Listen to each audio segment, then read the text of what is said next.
La ministra Yasmín Esquivel está en un laberinto. Una acusación de plagio cometido en sus años de universitaria le pasa factura casi 37 años después. Y por su posición como ministra en la Suprema Corte de Justicia de la Nación, el caso se ha convertido en un problema para el gobierno de López Obrador y también para la Universidad Nacional Autónoma de México. Esta es la historia de la caída de Yasmín Esquivel. Como funcionaria pública, Yasmín Esquivel comenzó en 1985 como asesora jurídica en la entonces delegación Coyoacán en el Distrito Federal. Desde ahí, escaló posiciones hasta convertirse en 2012 en presidenta del Tribunal de lo Contencioso Administrativo del Distrito Federal. Durante esa época, ya era cercana a la izquierda y al movimiento de López Obrador. Sin embargo, fue hasta 2019 cuando el presidente la propuso en la terna para ocupar un cargo en la Suprema Corte, pero rápidamente se criticó su nominación bajo el hashtag ministra contratista. La oposición a la nominación venía porque Yasmín Esquivel es esposa de José María Riobó, presidente de Grupo Riobó, un conglomerado de empresas de ingeniería, construcción y consultoría que lleva años siendo cercana al presidente. Y cuando López Obrador ha estado al frente del poder en la Ciudad de México y en el gobierno de la República, Grupo Riobó ha llevado megaproyectos emblemáticos de sus administraciones como el aeropuerto de Santa Lucía y el segundo piso del periférico. Pese a los señalamientos por la relación entre la ministra, su esposo y el presidente, no se han mermado los contratos de la empresa, pues Grupo Riobó sigue recibiendo millones de pesos a través de contratos con las Fuerzas Armadas, el Gobierno de la Ciudad de México, la Secretaría de Comunicaciones y Transportes y el Banco de México, la mayoría de ellos concedidos por adjudicación directa, es decir, sin licitarlos a otros concursantes. Pese a las críticas contra Esquivel, el 12 de marzo de 2019 el Senado sometió a votación la terna.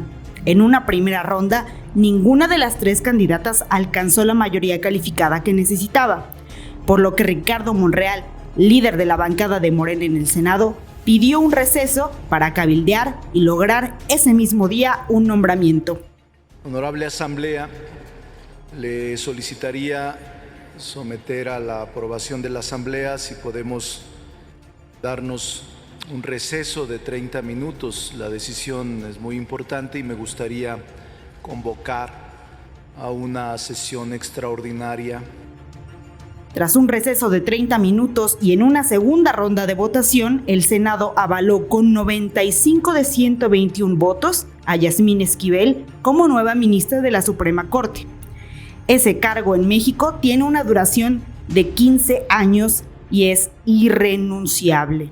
García y se emitieron 6 votos a favor de la ciudadana Loreta Ortiz Alf, 19 votos en contra de la terna y 1 voto nulo.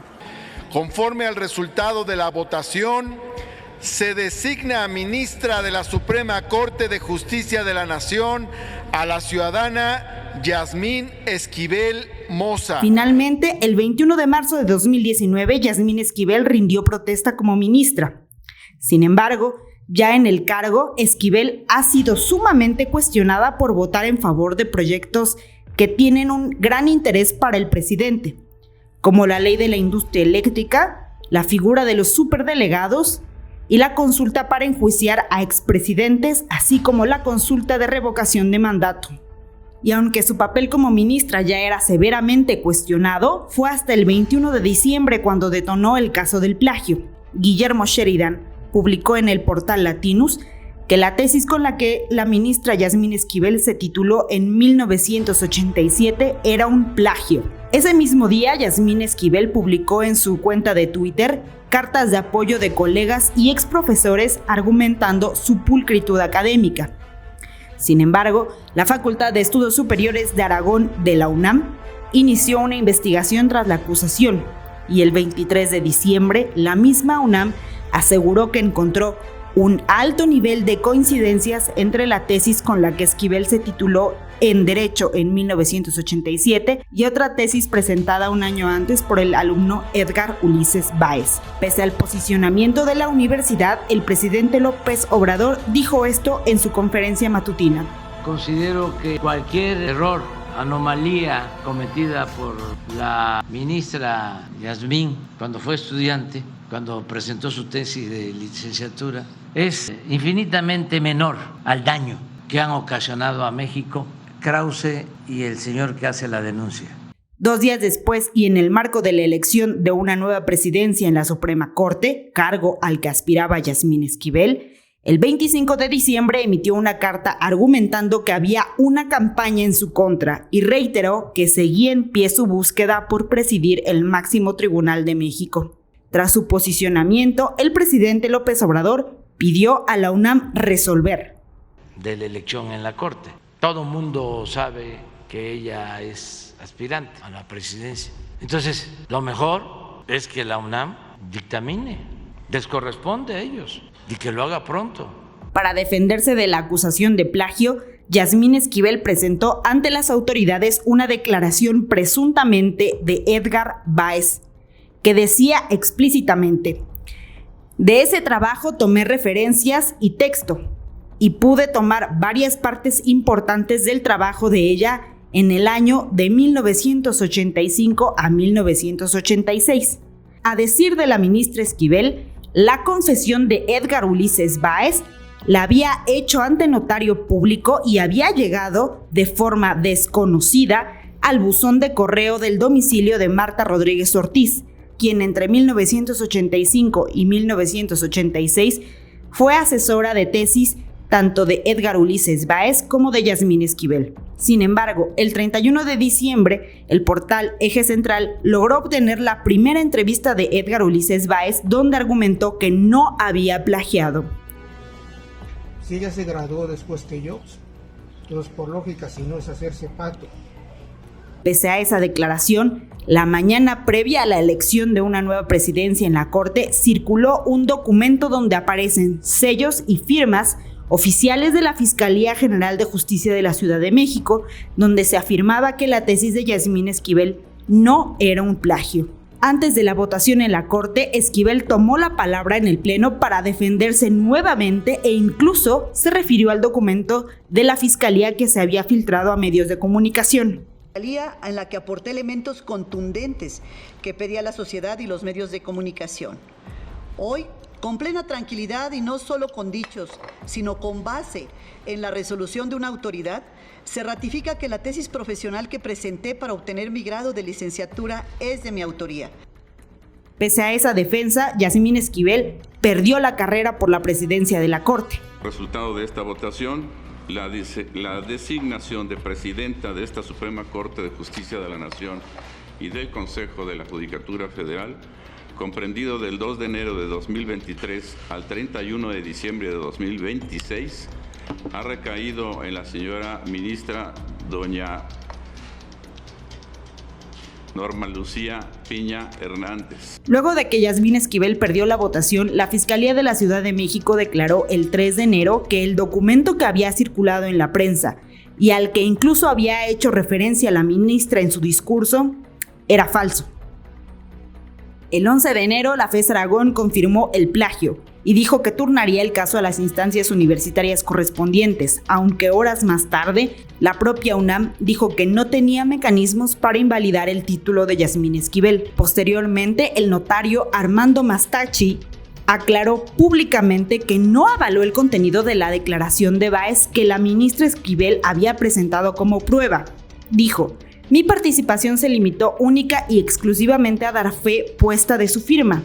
Yo, como notario, no avalo el contenido de dicho documento. Sin embargo, la prueba de la declaración se ha convertido en una navaja de dos filos, ya que por una parte ha sido desacreditada por el propio testimonio en video de Báez y el deslinde del notario, pero en la investigación de la Fiscalía Capitalina se integró como una prueba un video donde se ve a Báez y al notario frente a unas hojas colocadas sobre una mesa. Por otra parte, debido a que la UNAM ya había dicho que no tenía forma de retirar el título y que le tocaría a la Secretaría de Educación Pública, la misma SEP pidió el 16 de enero a la universidad no evadir su responsabilidad y resolver de fondo el caso de plagio de Yasmín Esquivel, y que en caso de confirmar la comisión de un delito, lo denunciara. Ese mismo día había sesión en la Corte y se presentó la ministra Yasmín Esquivel, quien en su primera declaración a la prensa sobre este tema dijo lo siguiente.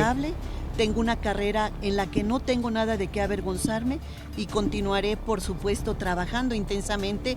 Participaré en la sesión de hoy y en todas las subsecuentes. La polémica continuó y la asesora Marta Rodríguez Ortiz dijo en una entrevista que compartir las tesis y avances entre sus alumnos era una práctica común. Además, en una declaración presentada por escrito al director de la FES Aragón, afirmó: reconozco que le compartí el proyecto de tesis de la alumna Yasmín Esquivel Moza al alumno Edgar Ulises Báez Gutiérrez y seguramente a otros alumnos más, pero quiero aclarar que era con el ánimo de que lo tomaran solo como referencia. Sin embargo, ese mismo día, Marta Rodríguez Ortiz fue despedida de la UNAM. En un comunicado, la universidad explicó: considerando la confesión expresa de la directora de tesis de haber compartido y proporcionado el proyecto de tesis de un alumno a otro, ante la expectativa de todos, el 20 de enero el rector de la UNAM, Enrique Graue, fijó postura por primera vez sobre este hecho y emitió un mensaje en el que aseguró que la universidad no cuenta con mecanismos para retirar el título, aunque abrió la puerta a una sanción. De la FES Aragón y las evidencias que continúan surgiendo para su análisis y así dar cabida al debido proceso a que toda persona tiene derecho. Con determinación y libertad y respetando siempre las normas que nos rigen, simultáneamente hemos estado analizando y estudiando las distintas alternativas y las consecuencias que pudieran darse como resultado de acciones sancionadoras adicionales. Pese a toda la polémica y que la propia comunidad universitaria ha exigido retirar el título de Yasmín Esquivel, hasta este día, la ministra sigue fungiendo como parte de la Suprema Corte de Justicia de la Nación. Es decir, ella no solamente sigue portando la toga en el máximo tribunal, sino que sigue percibiendo un ingreso anual de 3.9 millones de pesos por su cargo, además de otros 500,000 derivados de remuneraciones extras, según consta en su última declaración patrimonial.